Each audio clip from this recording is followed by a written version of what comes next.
gosh, accountants talking about slavery, cheap labour, free labour. Well, it's never free. There's always delivery costs, and there's always maintenance costs. You've got to feed people, and you've got to do stuff. So it's not totally free, but it is very, very, very, very cheap. And it's all right being flippant about it, but I never realised the extent of it. I was reading an article, and it turns out the reason I've even noticed this is because I saw the news, and it was about this new legislation coming in to make sure that if you buy goods off a company from abroad, that you do a certain amount of due diligence to make sure that your suppliers or the supply chain hasn't been involved in slavery.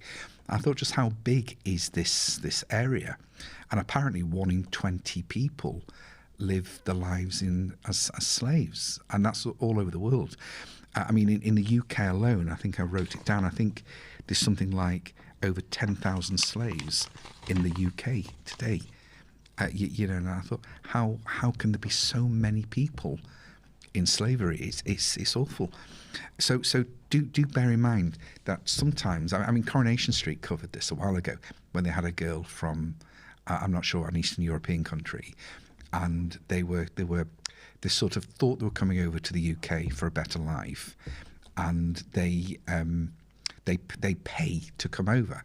And of course they came over, and while they were working off this mad amount of money, I mean tens of thousands of pounds, they were kept in terrible conditions without any wages, effectively working as slaves. And that's without all the abductions that go on, where people are working in as slaves, and they are working in very bad conditions or for no money. I mean, slavery is not just like we depict from TV, like when we're watching Roots and programs like that.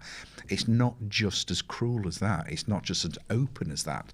Sometimes it's just young girls in the sex slave, in the labour slave, even people on building sites where they're not chained, they're just working in fear because they might get beaten up, or the family might get beaten up, and it's terrible.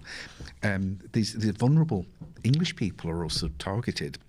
So it's not like they're coming from third world countries, and they get groomed into these drug gangs, and they get children are often kidnapped and forced into different things, and it's all the vulnerable people that get drawn in. So I'm not calling out for any help. I'm not saying get involved. I'm just saying maybe because this is such a horrendous thing, it's bad enough depriving people of liberty. I'm not getting on a soapbox, that it might be something to look out for, especially in your more slightly dodgy type places. The places that don't take cash as much and declare accounts and are there year on year are probably less likely to be involved in stuff like that. Not that I'm saying that those that aren't like that are into this, but it's something just maybe keep an eye on them. Sometimes it's easy to make flippant jokes, but it's not that funny.